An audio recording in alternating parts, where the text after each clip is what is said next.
Hello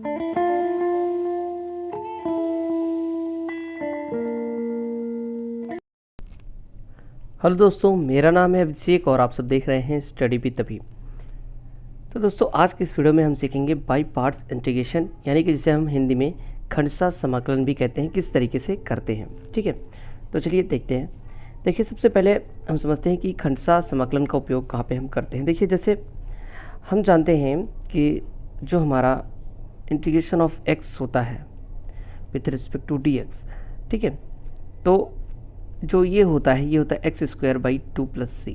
ठीक, और अगर हम पूछें एक्सपोनेंशियल फंक्शन का तो ये होता है ex+c। ठीक है, तो इसको तो हम जानते हैं, लेकिन कुछ अगर इस तरीके से इंटीग्रेशन आता है, दोनों फंक्शन एक साथ हों, तो इसको किस तरीके से हम फाइंड करेंगे। ठीक है, तो यहाँ पे हम उसी बाई पार्ट्स का यूज़ करते हैं। बाई पार्ट्स यानी खंडशः। ठीक है, बाई पार्ट्स करके हम इसको कर लेते हैं। ठीक है, और जैसे अगर हम पूछें कि log x,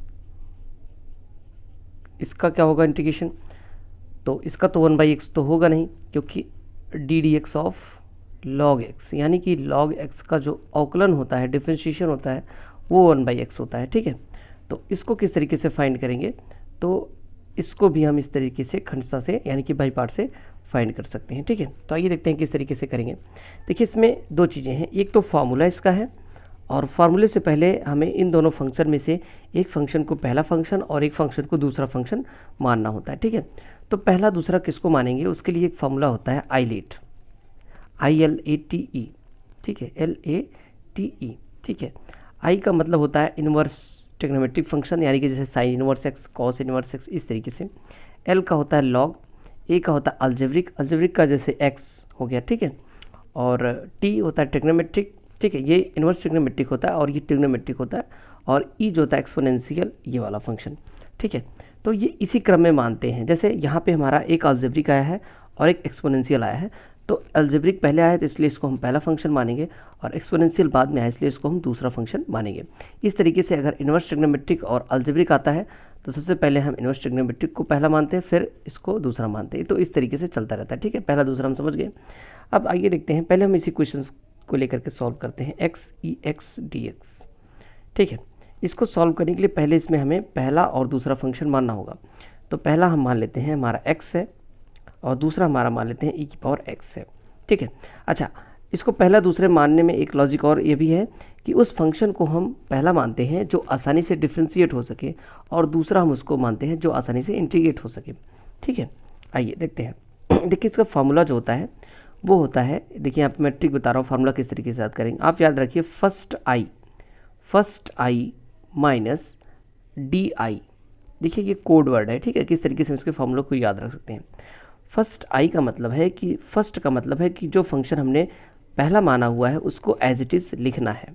तो यहाँ पे हमने एक्स को पहला माना था, इसलिए हमने इसको एज इट इज़ लिख दिया। ठीक, आई का मतलब है कि दूसरे स्थान पे लिखा हुआ है, इसका मतलब जो दूसरा फंक्शन है उसको इंटीग्रेट करना है, तो दूसरे फंक्शन को हम इंटीग्रेट कर देते हैं। ठीक, माइनस इसके पहले इंटीग्रेशन लगा, इसके मतलब यहाँ पे इंटीग्रेशन लगा देते हैं। डी पहले स्थान पे लिखा, इसका मतलब जो पहला फंक्शन था हमारा उसको हमें क्या करना है, डिफ्रेंशिएट करना है।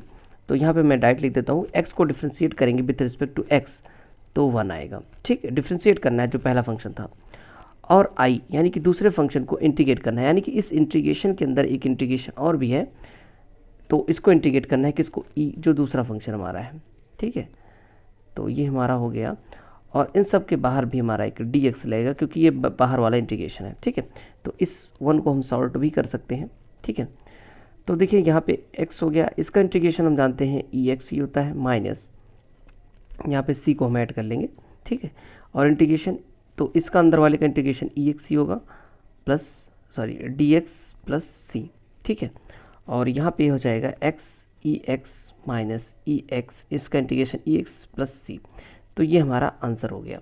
ठीक है, तो ये किस तरीके से हमने बहुत ही आसानी से इसका जो इंटीग्रेशन था उसको फाइंड कर लिया। अब चलिए दूसरा एग्जांपल देख लेते हैं, log x का। ठीक है, इंटीग्रेशन ऑफ log x, ठीक, dx। देखिए यहाँ पे तो एक ही फंक्शन है, लेकिन फिर भी हम बाई पार्ट्स का यूज़ कैसे करेंगे, आइए उसको देखते हैं। तो देखिए, जैसे यहाँ पे एक ही फंक्शन है, तो क्या log x को हम इंटीग्रेट कर सकते हैं, वही तो हमें निकालना ही है, तो हम नहीं कर सकते हैं इसको। ठीक है, इसको यही तो निकालना ही है। तो हम क्या करते हैं, इसको दूसरा फंक्शन मानेंगे तो पहला फंक्शन किसको मानेंगे, तो देखिए इसको हम ऐसे लिख सकते हैं, log x को हम लिख सकते हैं 1 इंटू लॉग एक्स, लिख तो सकते हैं ना जी। तो यहाँ पे देखिए अब हम 1 को मानेंगे पहला फंक्शन और log x को मानेंगे हम दूसरा फंक्शन, ठीक है। देखिए log x को दूसरा नहीं, सॉरी log, देखो ये 1 को हम मानेंगे दूसरा फंक्शन और log x को हम मानेंगे पहला फंक्शन, क्योंकि log x का इंटीग्रेशन हमें डिफ्रेंशिएशन हमें पता है, ठीक है। तो इसको हमने पहला माना है, इसको दूसरा माना है, तो चलिए एक बार हम इसको log x को पहले लिखते हैं, ठीक है। तो यहाँ पे हम लिखेंगे log x इंटू 1, ठीक है। तो ये हमारा पहला फंक्शन, ये हमारा दूसरा फंक्शन, ठीक है। तो पहले फंक्शन का फार्मूला क्या होता है, देखिए हम फार्मूला फिर से लिख देते हैं, first I minus D I, ठीक है। इसको आप याद रख लेंगे, first I minus D I, बस याद रखें माइनस के बाद यहाँ पे इंटीग्रेशन लगेगा, ठीक है, पूरा इंटीग्रेशन के अंदर आएगा। तो देखिए फर्स्ट आई का मतलब क्या होता है, जो हमारा पहला फंक्शन होगा उसको हम एज इट इज़ लिख लेंगे, तो यहाँ पे हमने लिख लिया, और जो हमारा दूसरा फंक्शन होगा उसको इंटीग्रेट करेंगे। दूसरा फंक्शन हमारा क्या है 1, तो 1 का इंटीग्रेशन क्या होगा विद रिस्पेक्ट टू एक्स ही तो होगा, तो यहाँ पे हमने x लिख दिया, ठीक है। यहाँ पे इंटू लगा के x लिखते हैं ताकि पता रहे, तो यहाँ पे हमने डॉट लगा दिया और x, ठीक, माइनस एक इंटीग्रेशन बड़ा वाला रहेगा, और फिर डिफ्रेंशिएट करेंगे किस फंक्शन को, पहले स्थान पे है तो पहले फंक्शन को डिफ्रेंशिएट करेंगे। तो log x का डिफ्रेंशिएशन कितना होता है 1/x हो गया, ठीक, इंटू आई, यानी कि दूसरे फंक्शन को इंटीग्रेट करना है तो इसका इंटीग्रेशन कितना होता है x, और इस वाले इंटीग्रेशन के लिए एक dx लगेगा ही, ठीक है। यहाँ पे देखिए हमने इन दोनों टर्म को सॉर्ट कर लिया, डिफ्रेंशिएट भी कर लिया, इसको इंटीग्रेट भी कर लिया, दोनों को लिख दिया, ठीक है।